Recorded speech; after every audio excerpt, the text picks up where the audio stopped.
Refused to honor my late wife at my wedding to my current fiancée, despite pressure from family and in-laws. My first wife passed away 12 ago and I was really young at that time. I did my best to get over the loss and move on. I loved her in the past, but it's my past now and I need to live the present for myself. I found another love. I met my girlfriend 7 years ago. I love her and she has always respected that I am a widower. I don't really name my first wife except on occasions when I tell an anecdote where she is there, and I don't have pictures or anything of her in my home. I don't have pictures of anyone actually. Frames do not fit the decoration of the house. I want to give my girlfriend the place she deserves. I've had many bad experiences in a grief help group and learned what not to do in a new relationship. I'm going to get married in November. At first I didn't know whether to invite my first wife's family because I didn't know if they would want to attend, so I never said anything to them or invited them to the wedding. I don't talk with them except for a text every few months, but her mother was the one who texted me to tell me that she would be very happy to go, so I ended up inviting her and her husband. They kinda invited themselves and I have problems with saying no, much more in that kind of situation. On the weekend we were putting some things together and my mother told me that it would be good to put an extra chair in honor of my first wife. That was an idea of my late wife's mother, but she didn't talk about that with me first but with my mother. We pay per seat. Each chair we put up is charged as if it were a person. They would even charge me for drink and food, as if someone was really present, and honestly I am quite tight financially on the wedding, so I think it would be a waste of money and something symbolic, because if I do that for her I also have to do that for all the members of my family who died because they would complain. Abu Tiyat, my father and brother also died, so that would be even more money. I'm not a spiritual person neither, so I don't believe in those things and I don't like any kind of ritual or symbolic thing. I also don't want to have a moment to talk about deceased people and kill the atmosphere. I just want a nice and joyful wedding for my girlfriend. Just to make my mother shut up, I said that if someone offers to pay the money I will ask for more chairs. There would be 7 relatives, too many. I knew that nobody was going to pay for that, because I can't spend money in more things, but no one talked and I thought that she would forget that. But my mother said that then I should include photos of me with my first wife when they show the typical video of the bride and groom as they grow up. I just don't want to do that. I even find disrespectful for my girlfriend to put pictures of my first wife when I'm getting married again, let alone make a whole video about those times. It's just weird to me, but I know that there are widowers who have done so. It leaves me confused. My first wife appears in some of the photos I chose to go through in the video, not the one my mother wants me to do. In photos where I'm traveling with friends or family, it's not that I'm hiding her identity or anything like that, but I just want that moment to be my wife and mine. I already healed. My mother has been doing everything to make me feel guilty, and honestly it's hard not to feel guilty when the words come from a person who went through the same thing as me. I know my girlfriend would agree because she's really kind and she has already said that she is not really interested in what others think because she is the one who will be my wife. I'm the one who feels uncomfortable, Ada?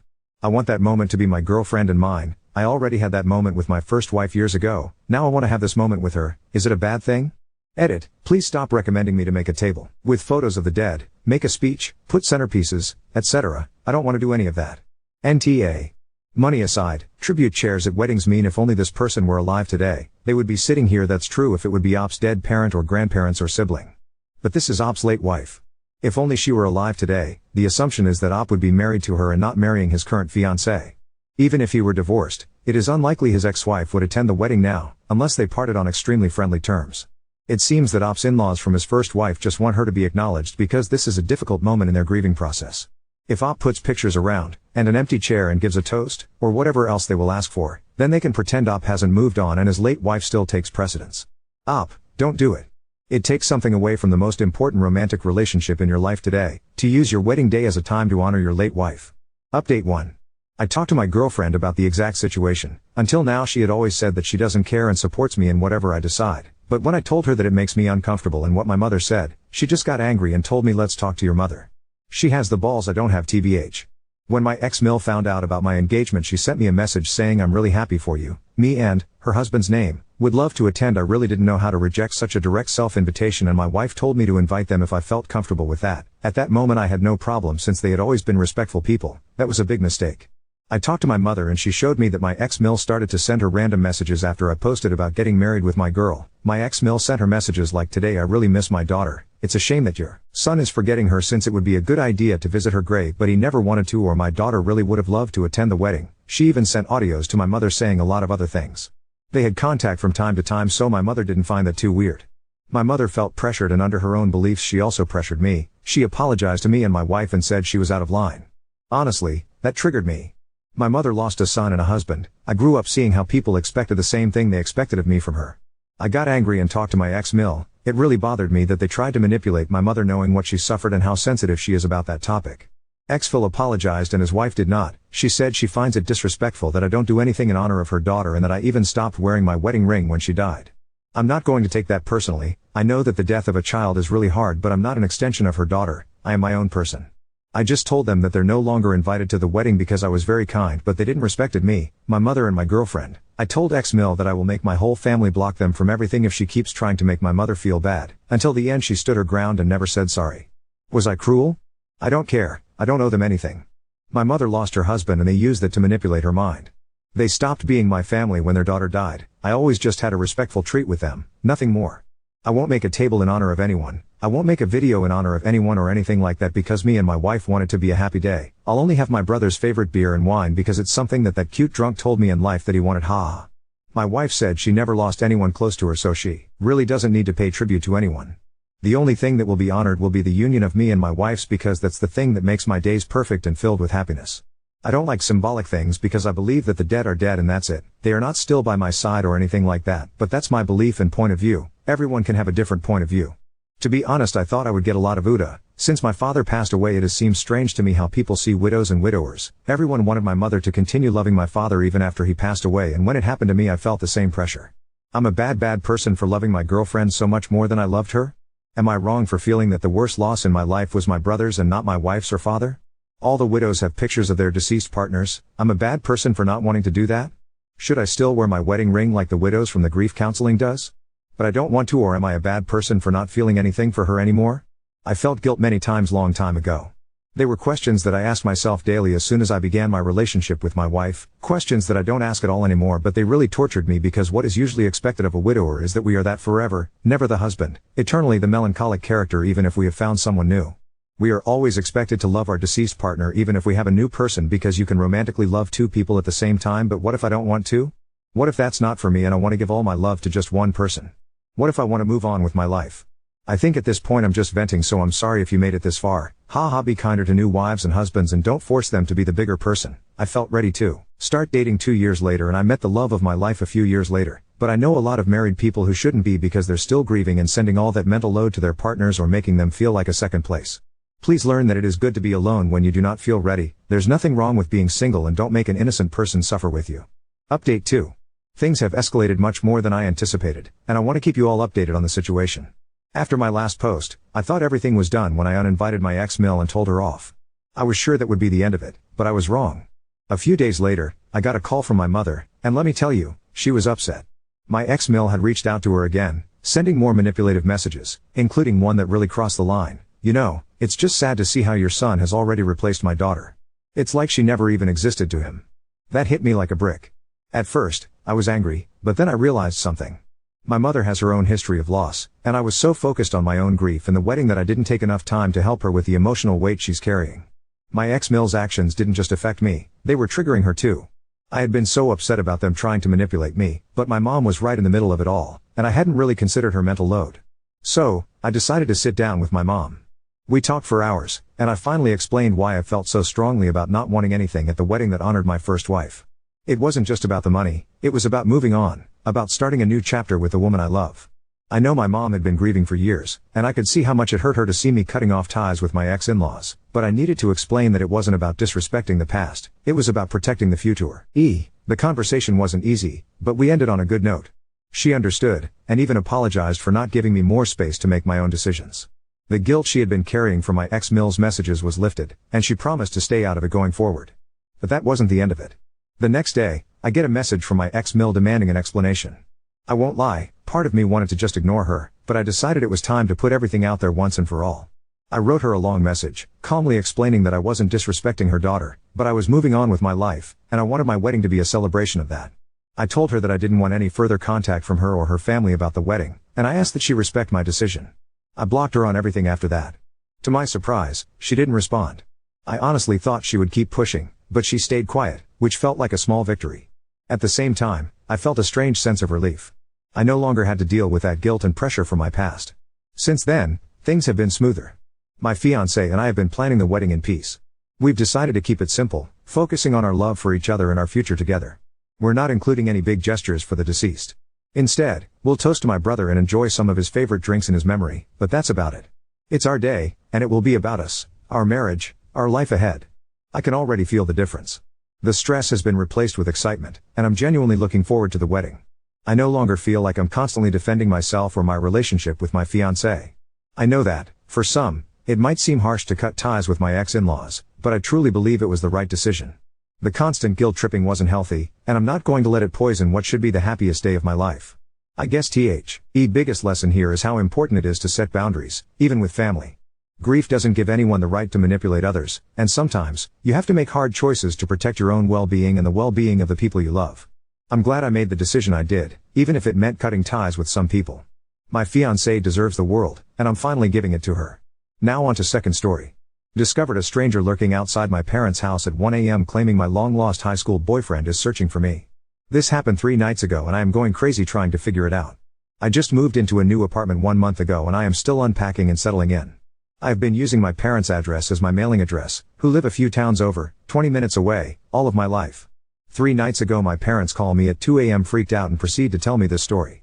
Apparently at 1 a.m. someone starts banging on their front door and repeatedly ringing their doorbell.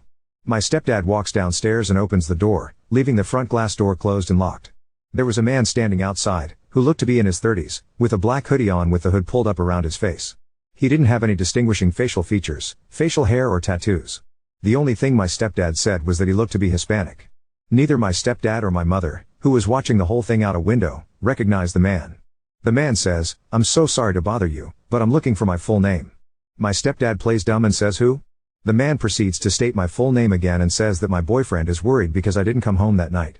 He claims to be a friend of my boyfriend and tells my stepdad that they are both out looking for me, worried because I didn't show up at home. I don't have a boyfriend. I live by myself with my 3 dogs and haven't been in a relationship in the past 5 to 6 months. Here's the weird part. My stepdad asked the guy what boyfriend he was talking about and the man tells him the name of the boyfriend I had when I was in 10th grade, nearly 20 years ago. My boyfriend in 10th grade has a very, very unique Italian name. I've never met anyone with a full name even close to his. He says my high school boyfriend's name a few more times to ensure my stepdad heard him and repeats that they are very worried about me. Is my stepdad sure I'm not inside? At this point my stepdad is weirded out and closes and locks the door in his face. The man does not leave. He lingers in front of my parents' house for the next 10 minutes, smoking cigarettes and talking on the phone. Finally, my parents calls the cops. About 5 minutes before the cops arrive, the man walks down to the dead end on their block and drives away in a silver car. Stepdad was unable to get the license plate. My parents file a police report and nothing else happens. After I hear this story I'm going nuts over the weird details. How would someone know who I dated nearly 20 years ago and what would the motive be of making up a story that included that weird detail about my past? I have not had contact with the 10th grade boyfriend in over a decade. Yesterday, I decide to message him on a Facebook to see if he has any insight. I tell him the whole story, he's just as confused as I am and claims to have no part in it. I am at a loss. I'm also really freaked out that some strange man is going through that much trouble at 1 a.m. to look for me. Any insights or ideas would be greatly appreciated. Update 1. My first theory would be, my parents also still live in the same house I grew up in. Everyone I went to school with would know the address. It's a nice house and one would assume that there's nice things in it. When I was a teen, I briefly got mixed up with the wrong crowd, who at the time wasn't too bad, but nowadays most of them are addicts and complete low lives who've done time in jail. If my parents told me this story, I would immediately assume that someone I knew in high school who's now an addict, was casing houses in the neighborhood, or even purposely targeting my parents' house because they already know the layout, and rang the bell to see if anyone was home, and when they answered they had to make up a lie so they went with that because knowing those details might give them plausible deniability to what their real intention was, robbing the house, and they can just claim they were confused if caught. Update 2. My stepsister, my stepdad's daughter, and her fiancé were at a house party right after the holidays, around early January of this year. While they were there, they started talking to a girl that neither of them knew. After some time talking together, the girl started talking about her ex-boyfriend and how they were going through a really tough time together. They had just recently broke up and she felt really bad because he was a wreck over it. Somehow, it came up that this girl's ex-boyfriend was my 10th grade boyfriend, the one with the really unique Italian name. The whole situation wasn't that big of a coincidence, since I went to high school with my stepsister's fiancé and we have a lot of mutual friends. So it makes sense that they were at a party that would include some people I went to high school with. As soon as my stepsister and her fiancé hear this, they both start freaking out and without revealing too many details, they tell the girl about the whole mystery and how weird it was. As they are telling the story, the girl's face starts to go white and she looks like she's about to cry. My stepsister and fiancé try to console her and ask her what's wrong. The wine/beer had been flowing at this point so I'm sure everyone was a little tipsy. The girl starts to tell them that a few nights ago, she was sleeping, and someone started banging on her door at, get this, fucking 1 a.m. Just like what a pay, Ned to me at my parents. The girl jumps out of bed and says she was absolutely terrified by how loud and aggressive someone was banging on her door. She said she literally thought it was going to break in. The girl has a Ring camera, so looks on her phone. There on the camera is a guy, in a black hoodie, banging on her door. She obviously pretends like she isn't home and keeps all of the lights off. He continues banging. As she is getting ready to dial 911, the guy stops and leaves. She said she was absolutely terrified. For whatever reason, she didn't end up calling the cops, but may have went to stay with a friend that night or the night after. My stepsister and fiancé are shocked by the details and how similar it is to my story, especially because of the mutual ex-boyfriend we share, except this girl literally just broke things off with him. They asked the girl if she has any idea who the guy is and she said no, but that it definitely is not the actual ex-boyfriend. She said this guy was much taller and heavier than our shared mutual ex. How fucking weird. This mystery is still unsolved and these new details honestly just make my head spin even more. No one else has showed up to my parents' door since the actual incident a year ago. Sounds like Italian name ex-boyfriend might have pissed off some unsavory people who know his dating history. Or he has a weird way of getting back at his ex-girlfriends. Hi all. So a few answers to some questions. 1. 10th grade boyfriend was into drugs when I dated him back in high school. No idea if he continued to use throughout his life or not, but can confirm he is definitely an addict who may or may not be in recovery currently. 2.